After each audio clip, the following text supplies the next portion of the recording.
O Aranha de 1977.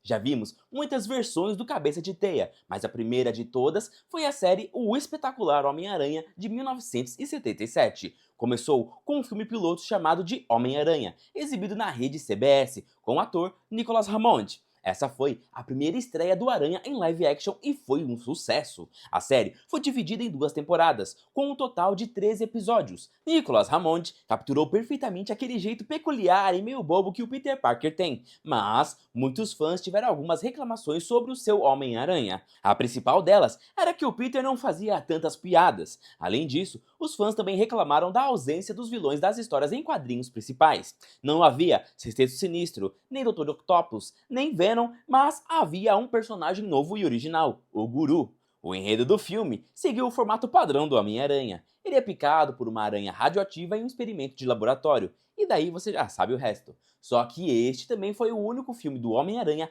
a não apresentar o tio Ben, embora tivesse a tia May. Na história, o vilão, o Guru, usa seus poderes de hipnose para forçar 10 nova-iorquinos a tirarem a própria vida, e o Peter acaba sendo um dos escolhidos. Mas graças àquela sua clássica força de vontade, ele consegue quebrar o transe.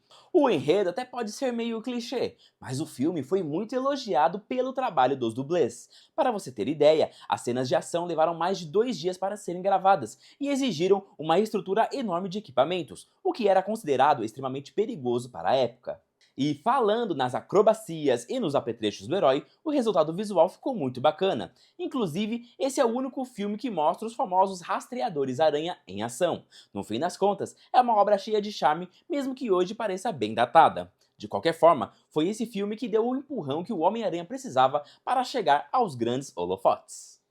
A versão japonesa. Agora, a história vai ficar um pouco bizarra, até mesmo para os padrões do Homem-Aranha. Isso porque essa versão não se passa em Nova York. Você vai ver o Cabeça de Teia se balançando pelas ruas do Japão. O Homem-Aranha japonês, conhecido como Takuya Yamashiro ou Spider-Man, virou um fenômeno da cultura pop e ficou famoso por dois grandes motivos. Para começar, ele era completamente diferente de tudo. O cara era piloto de motocross, tinha uma irmã, uma namorada e era filho de um famoso astrofísico que no universo dele também era o Homem-Aranha. Ou seja, passava longe daquela história clássica do Peter Parker, e a forma como ele ganhou os poderes também muda bastante. Nada de aranha radioativa.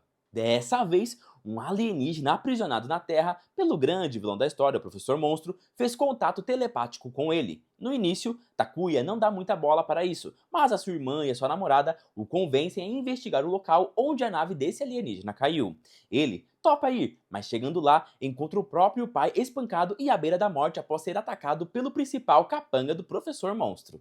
Em estado de choque e descobrindo o segredo do pai, Takuya acaba sendo atacado pelo exército da Cruz de Ferro, os grandes vilões da série, e cai na caverna do alienígena, chamado Garia.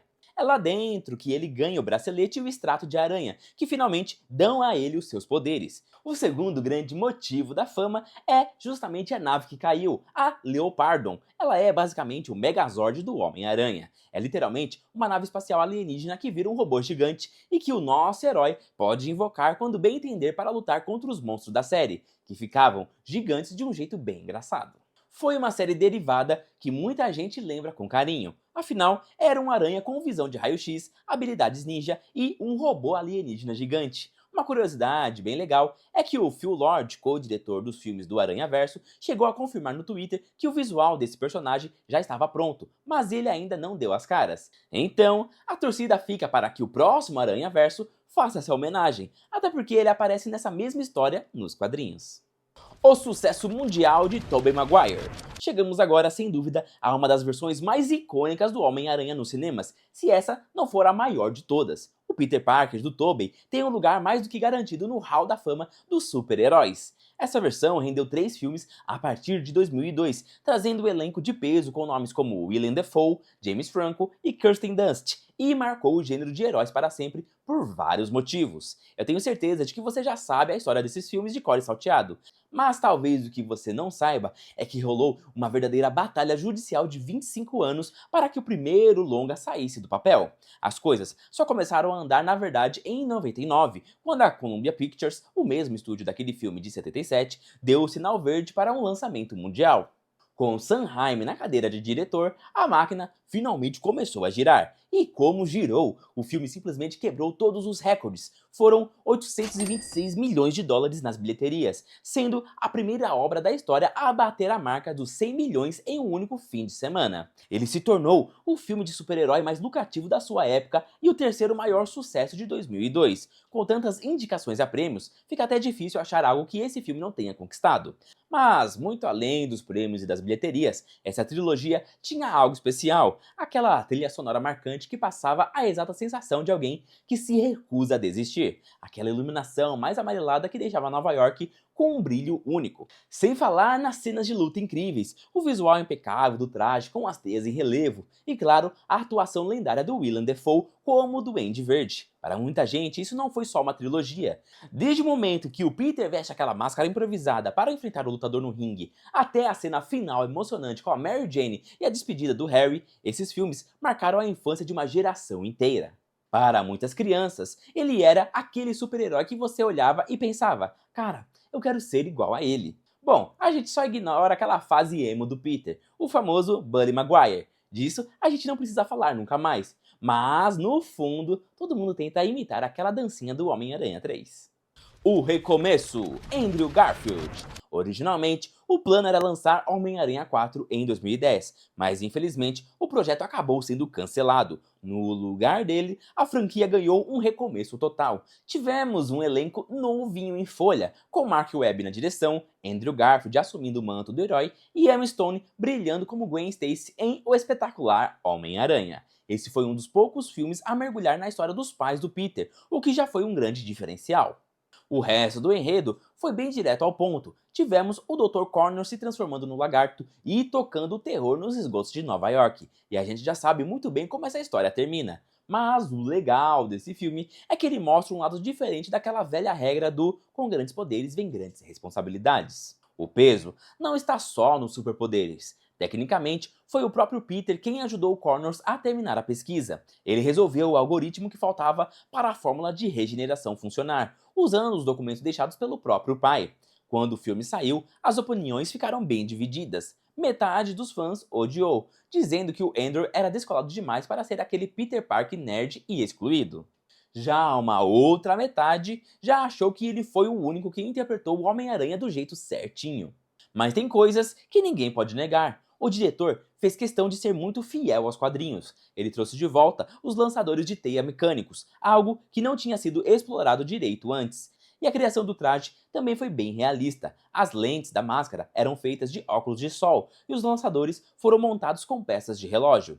A ideia era justamente mostrar que o Peter era só um estudante do ensino médio, sem grana nenhuma, se virando com o que tinha em casa. Mesmo com tudo isso, o primeiro filme passou longe de ser tão polêmico quanto o segundo. Para ser sincero, a produção de O Espetacular Homem-Aranha 2 foi uma bagunça. O roteiro original foi reescrito do zero. Eles misturavam várias histórias dos quadrinhos, tipo a morte da Gwen. Nas HQs, a culpa é do Norman Osborn, mas no filme, quem causou a tragédia foi o Harry, depois de perder o controle com o soro do Duende Verde. O Electro, do Jamie Foxx, foi inspirado na versão Ultimate da Marvel, bem diferente daquele visual clássico que os fãs adoravam. No fim das contas, embora o filme tenha rendido centenas de milhões de dólares nas bilheterias, a recepção da crítica não foi legal. Eles disseram que o longa tentou abraçar o mundo, ficando sufocado por tramas demais que dariam, facilmente, filmes separados. Já entre os fãs, o consenso era que o Andrew Garfield e a Emma Stone praticamente carregaram o filme nas costas, e o Electro acabou sendo bem esquecível, o que é uma pena. A era Marvel, Tom Holland e o multiverso. Enquanto os filmes da série O Espetacular Homem-Aranha ainda estavam nos cinemas, nos bastidores rolavam muitas conversas entre o Kevin Feige e a Amy Pascal, a presidente da Sony. A ideia era finalmente colocar o Homem-Aranha dentro do universo cinematográfico da Marvel. Isso culminou naquele famoso acordo de licenciamento anunciado em 2015, onde os dois atuariam como coprodutores. e tudo parecia caminhar perfeitamente. Em 2016, o Tom Holland até chegou a revelar que tinha assinado contrato para 3 filmes com os Vingadores e 3 filmes solos, mas não demorou muito para os problemas aparecerem, já que a Disney e a Sony simplesmente não conseguiam chegar a um novo acordo. Sinceramente, parecia que tudo estava perdido, só que essa foi uma daquelas raras vezes em que a indignação dos fãs realmente salvou o dia. A revolta na internet foi tão grande que os estúdios acabaram se entendendo. A estreia oficial do Homem-Aranha no MCU já estava garantida em Capitão América Guerra Civil. Os diretores do filme, os irmãos Russo, chegaram a confessar que eles nem tinham um plano B, pois imaginaram a história inteira contando com a presença do herói. Nessa altura, a carreira de vigilante do Peter já estava rolando solta nas ruas há uns 6 meses, bem antes do Tony Stark aparecer para recrutá-lo. E olha, aquela participação rápida dele em Guerra Civil foi o suficiente para alimentar as teorias dos fãs por anos. Mesmo assim, foi só com De Volta ao Lar e as 2 sequências que a gente teve o verdadeiro gostinho de como seria o Homem-Aranha na Marvel. Foram filmes muito sólidos, eles trouxeram vilões inéditos no cinema, como o Abutre e o Mistério, e acertaram em cheio naquela relação de mentor e aprendiz entre o Tony e o Peter, que acabou se tornando o grande coração de várias cenas. Sem falar naquele charme mais pé no chão do amigão da vizinhança, pelo menos ali nos 2 primeiros filmes, já que depois Guerra Infinita tirou o Peter das ruas e o jogou direto para o espaço. Apesar de entregar produções muito bem feitas, muita gente sentia que a trilogia do Holland não tinha o mesmo peso da época do Tobey Maguire, e nem gerava aquele mesmo burburinho da fase do Andrew Garfield. Isso, claro, até o lançamento de Sem Volta para Casa, que hoje se destaca facilmente como um dos melhores projetos do Homem-Aranha de todos os tempos. Foi uma verdadeira loucura multiversal que uniu as 3 versões do herói contra os seus maiores vilões. Isso foi o mais perto que a internet chegou da paz mundial e o mais próximo que a Marvel chegou de repetir aquele fenômeno de Vingadores Ultimato. E enquanto a gente aguarda pacientemente pelo próximo filme, é muito bom lembrar da evolução do Peter Parker do Tom Holland. Ele pode até ter começado muito dependente do Homem de Ferro e com acesso à tecnologia de ponta logo de cara, mas é no final de Sem Volta para Casa que ele ganha realmente a sua independência e se encontra como herói. Se a gente olhar como uma história de amadurecimento, é com certeza um dos filmes mais gostosos de reassistir. Então, se você chegou até aqui, deixe o seu like, se inscreva no canal e até a próxima!